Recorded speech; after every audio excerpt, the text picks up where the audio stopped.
Hi Anti-Society, welcome back to the Anti-Social Planet, and today we are starting Season 2 of Tower of God with chapters 0 and 1. So, ended off the last season, took some time to go through blog posts and Q&As, a little breather, to reorient ourselves after what happened, and you guys have told me that it's just a prequel, little beginning introduction to the whole thing, which makes me nervous.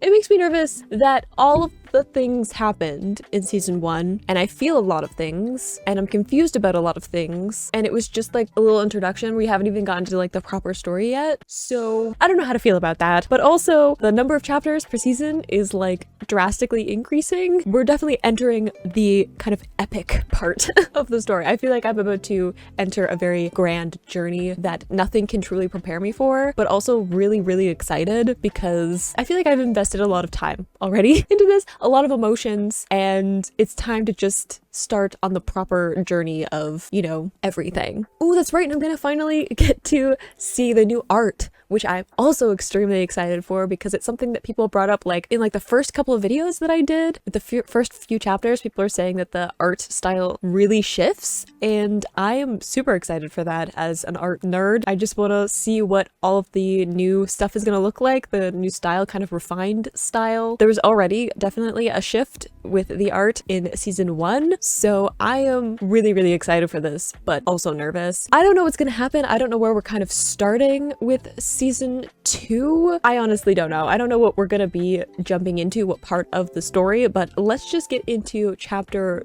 0, rip off the band-aid, and see what is gonna happen. I'm sure it's going to stress me out. Okay, chapter 0. I mean, we're starting with a building, so that doesn't really show me an evolution in the art style yet. The 5th floating castle of Jihad? How many castles are there? Do I want to know? Probably not. There's probably more than I can fully wrap my head around. We're starting with Lady Yuri, though. I mean, I could tell it is connected to Jihad because of the eyes. This seems very intense and very throne room-esque, the scale and all of the formal salute kind of thing. Look how tiny she looks next to them. We learned in the Q&A that she's quite tall, at least compared to me. 180 centimeters is still tall to me. Yeah, that's noticeably taller than me. So the fact that they're so much taller than her, are they human? Are they not human? Are they, I guess, some other species? There's lots of different kinds of species in the tower, but are they individual beings, or are they, I don't know, magical in some way?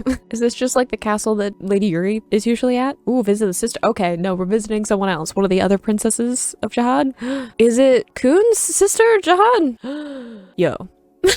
Okay, hang on. I didn't know that we were immediately jumping into the whole one of the Kuns is a princess of Jihad thing. Okay, we're just leaning into that. Gotcha. So she has yellow May. Ooh, okay, so she wasn't supposed to be there? That's not the one that we're visiting? Who are we visiting then? Why do I feel like the line, this interaction, there's some history there? Why do I feel like they're a bit antagonistic towards each other? Not only because we have them facing off, and we kind of have earlier because she's on the steps, we have kind of a level difference, we're even here the shot is from bottom upwards, so there feels a weird power struggle here of them trying to best each other. I feel like there's some history, or at least that she knows something, what mess Chini, if I say that pronounce that correctly. I feel like she probably knows that there's something else going on with Anak, because we're talking about the Green April, but also probably Bomb with the whole Black March thing. We're talking again about it being too heavy of carrying them. See here, even we have them facing different directions. They're still kind of facing off with each other, even though they're supposed to be standing next to each other. But the way that the frames are chosen, they're actually facing off to each other. So I feel like there's definitely some history of them not getting along the best, maybe not so friendly rivalry between them. It looks like there's an age difference though, that Maschini has been a princess of Jihad longer than Lady Yuri has, because there seems to be, her calling Yuri a child and then Yuri calling her old, so I'm assuming that there's quite a bit of an age difference there. Interesting that I learned from you. So if one of them has been a princess of Jihad longer, then probably Lady Yuri has learned some stuff from her interacting with her. We get along so well together. Just trying to diffuse the tension. Who are we actually coming to see though? Which princess is Yuri actually here for? And why did Maschini want to also visit them. I feel like there's layers. Probably things that I won't know anything about for a while, which seems to be normal. There's like interactions between some of the like more powerful people in the tower, and I'm like, I don't know what any of this means. And then 70 chapters from now, something will click. Ooh, I like the she's too young to drink anything bitter. It's one kind of calling her a child and saying like she should drink hot chocolate, but also I think it's pointing out that Yuri is like has some optimism. Like she hasn't been as tainted by like what being a princess of Jihad is, being in the tower is. I feel like Lady Yuri still has some of that hopefulness for something better, and we've kind of seen that with her being a little bit rebellious in like a few of the different things that she's done, not only like in the actual story, but there was also interacting with the like, was it Urix, the other coon that also had the like winged badge. There's like obviously some animosity between, you know, an irregular that has kind of done their own thing and then like Jihad. So Lady Yuri like spending time with them is a little bit of a rebellion in and of itself. But then we've also seen her like help bomb and almost attack people that have been sent on Jihad's orders and that kind of a thing. So she definitely has some of that like rebellion and like sense that something can happen, something better can come out of how the tower is run and stuff like that. So I feel like saying like she's too young to drink anything bitter is kind of indicative of that, of we have someone who is a little bit more jaded about everything that's happened and has kind of accepted their place a little bit more, or is at least a little bit quieter about their rebellions. It's more about like behind the scenes kind of things, whereas like Lady Yuri has more of a like outward fiery in your face kind of way of rebelling. It's like more, I don't know if juvenile is the right word, but it feels that kind of way of where you're going against something in a way that isn't going to get you like in a ton of trouble, but you're doing it as kind of a show. There's a sense of theatrics kind of to it. She wants people to know that she's rebelling in a certain way, but also knows when to back down. We've seen like both sides of Yuri. So just interesting to get a little bit of a perspective of someone who's probably known Yuri for a really long time, but also who are we actually here to see? Oh no, what got worse? Is someone ill? Injured? I don't even know who this is, so I don't know if I should be super empathetic, but I am. I like all this stuff of like, you know, I'm a grown-up, don't treat me that way. And then she's like, but like I do want the hot chocolate with like whipped cream and stuff. That's me, okay? I'm not a coffee person, so I'm like, yes, I want hot chocolate and I want the fancy one with the whipped cream and the toppings. I want the whole thing, okay? And if I can't have whipped cream, it should definitely have the little marshmallows, obviously. I don't mind having a childish side to me. I think a lot of people take life too seriously, okay? I think it's okay to just have some fun every once in a while, and sometimes we want to have a hot chocolate with all the toppings. Ooh, I like the transition. We have kind of like the lighter background and then we kind of fade into this darkness. It's like a very different space that we've entered from like this big grand scale and all of the light and stuff like that. It seems like this really big space, and then now it feels very closed off. We're focusing on like little things instead of like having shots that are like zoomed out and getting to see the whole space. It's like darkness and we're seeing like little pockets of where the actual like life is in the scene. Guess everybody knows about her getting the green April, but like I don't know, I'm just like, is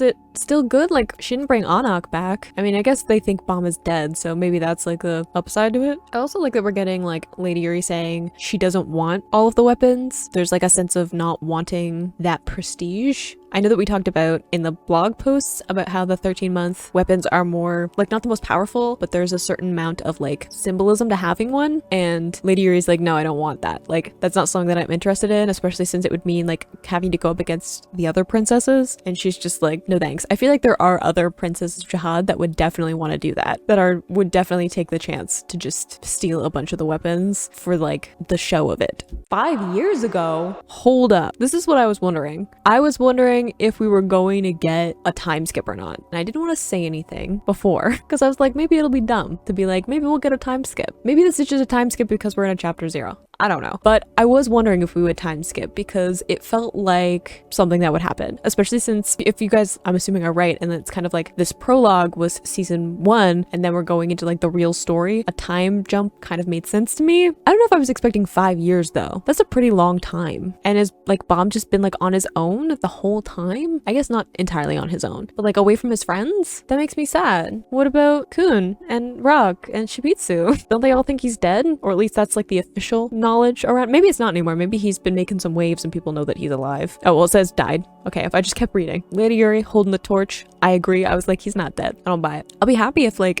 the scary people in the tower believe it though. I don't know if they will, but I'd like them to, so they could just like not bother him. I just want him to be safe. That's our reasoning. That's what we're going with. Isn't he a child? Yuri, calm yourself. Maybe he isn't a child. We've had like a bunch of talk about the ambiguity of like what Bomb's actual age is, but he looks like a child, so calm yourself. I'm very nervous about who this princess is because we haven't seen her face, which is either it's like a little bit sinister, but also like maybe we would know who it is if I could see her face. I guess I'll have to wait to find out.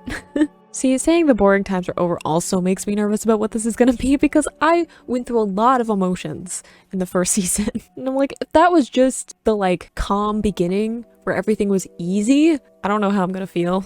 The Prince of Jihad? Hold up, didn't we say that there wasn't a prince? I read the Q&A. I didn't know we were dealing with princes too. I thought it was a princess thing, but it's the prince, so there's only one? I wonder who it is. I'm wondering if like I've already seen them or have seen hints of them and I just didn't put the pieces together. It's a lot of lighthouses. Or like, I guess it's one lighthouse, but like a lot of the pockets and stuff. I feel like it is a lighthouse because we talked before about like if you can control lots of them, it's like hard to control multiple. Like Kun could control like one at a distance and then one near him. So being able to control that many feels like someone who has a ton of power, especially like this one is huge. It's very intimidating. The return of the prince. Oh dang!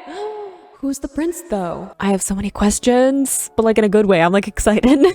Yeah, I mean, she is a princess of Jihad, so the fact that she could control that many lighthouses makes sense. I feel like it's a good way of kind of, one, showing that there's like something serious going on, that someone would put like that much power and effort into keeping track of it. And then also it's like a subtle way of like really pointing out the power gap between what we've seen and like the kind of power we're dealing with in season 2, right? Because like I said, Kun, one of the better regulars that we were seeing, one of the more trained, talented, on the stronger side in general, could control 2 lighthouses. And one of them had to be near him because he couldn't like put his power at a distance well. And then we have someone like this who can control all of this. And this is just what's in the room. I'm assuming she has lighthouses out in the world also doing stuff. So it just like goes to show the immense power of like the kind of people who are getting involved with what's happening. I'm very worried, but we've also had 5 years. I know it takes a long time for people to get through the tower, so maybe, I'm assuming people have gotten stronger. I'm assuming we're gonna see a huge level up in skills and stuff like that, but I don't think it's this level. I don't think he can deal with that. I believe that Kun can do some really cool things, but not to this level. So I guess we'll see how everything works out.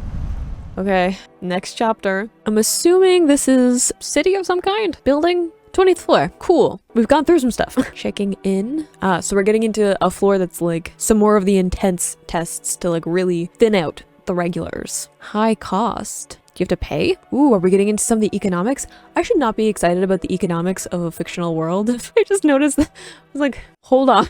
But I am. I talked about it before. I was like, I want to know what kind of the, I don't know, system is. We've seen like a little bit of it where when they were doing the like classes, they would get like a certain like currency from it. And that was how they could like pay for food and stuff like that. We support your dream. Lies. I bet that isn't what it's about. I'm very jaded though about big corporations, especially banks. So I'm sure that that's where my perspective is coming from, especially since it's the tower. I'm like, there's corruption, like given.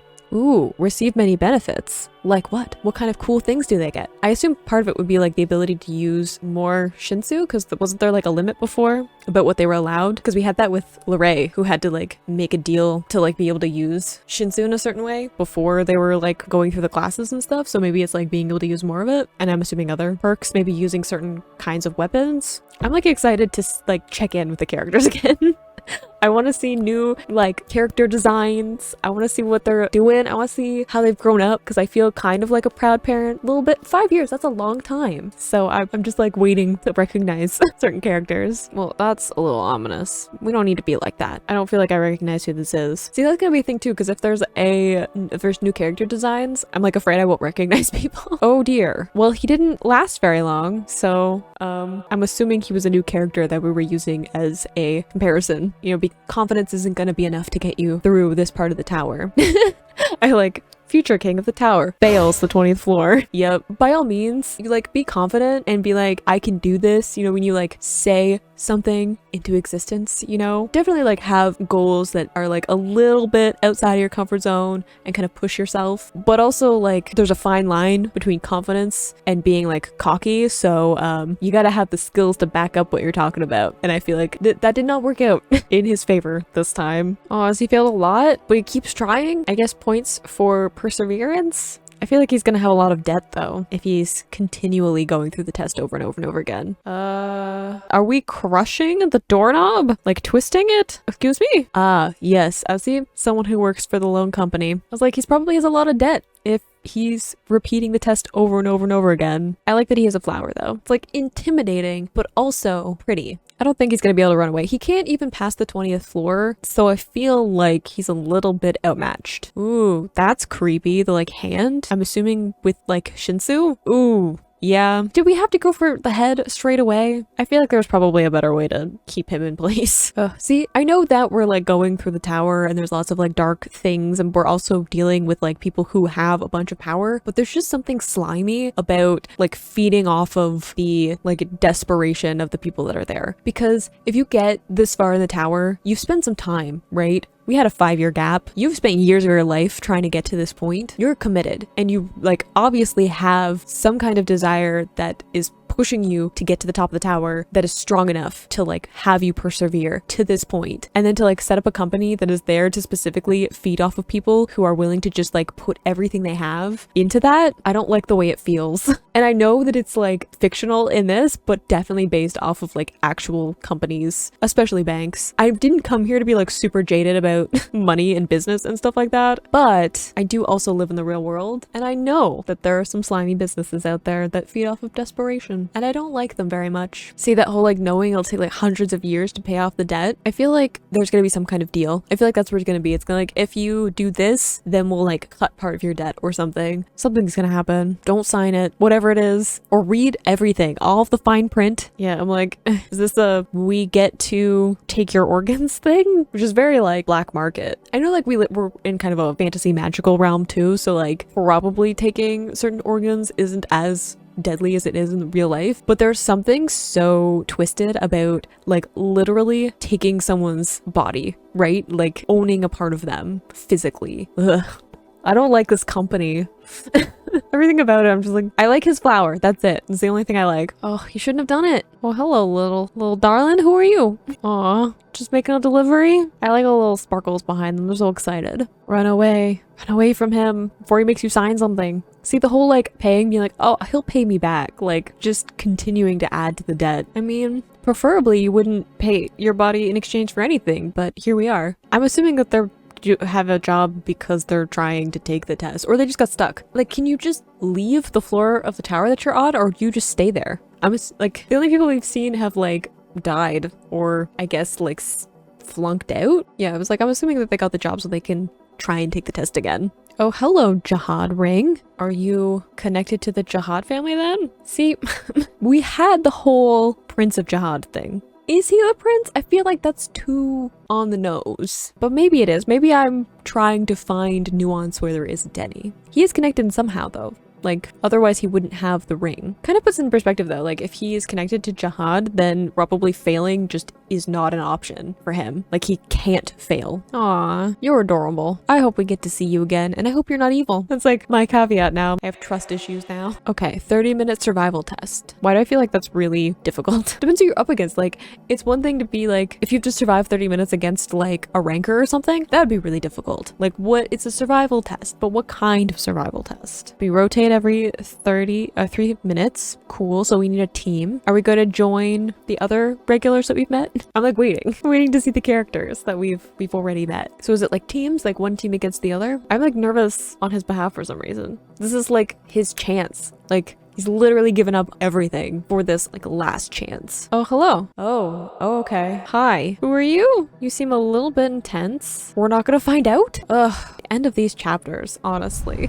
Okay, so we've met a couple of mysterious characters so far. We had the one princess of Jihad that we didn't actually get to see her face, but she has all the lighthouses, and her and Yuri are working on some stuff together to find Bomb and probably some other thing. I'm assuming it has to do with the Prince of Jihad, but we'll have to wait and find out what that's gonna mean. And then we have this individual who is also there fighting. Maybe I know who they are. We haven't fully been introduced to them yet. Interested to see this new character, Wang Nan? Is that his name? This new character that is really trying to pass this test. I like that we got some context for like what this floor is like. We have this company that like loans money to people so that they can take the test and kind of feeds off of that desperation. We even had the like delivery person who again is just kind of working and is still there because there's that drive to continue up the tower and to keep taking the test and like wanting to pass. And I talked about that a little bit too, about like if you get to the 20th floor, you've devoted so much time to get to this point and you don't want to just fail and leave. You want to keep trying and you're kind of stuck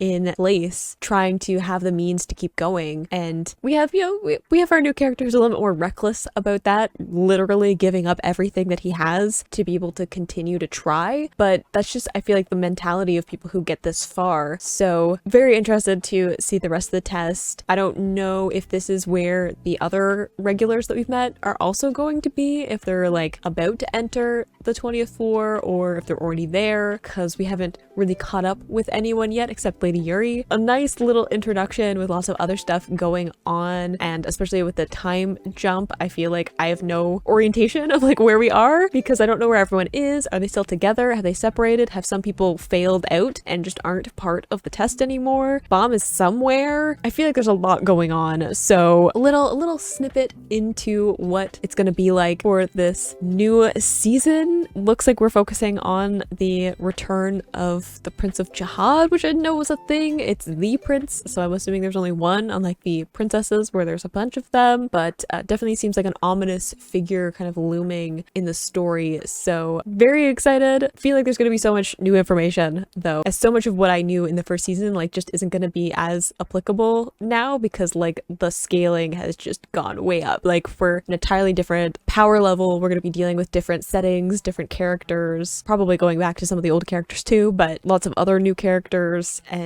probably so much world building, which I am super excited about because I love world building. You can click this playlist to go and see my reactions to season 1, or you can subscribe so you don't miss the next time I post a Tower of God video, and I will see you in the next video. Bye!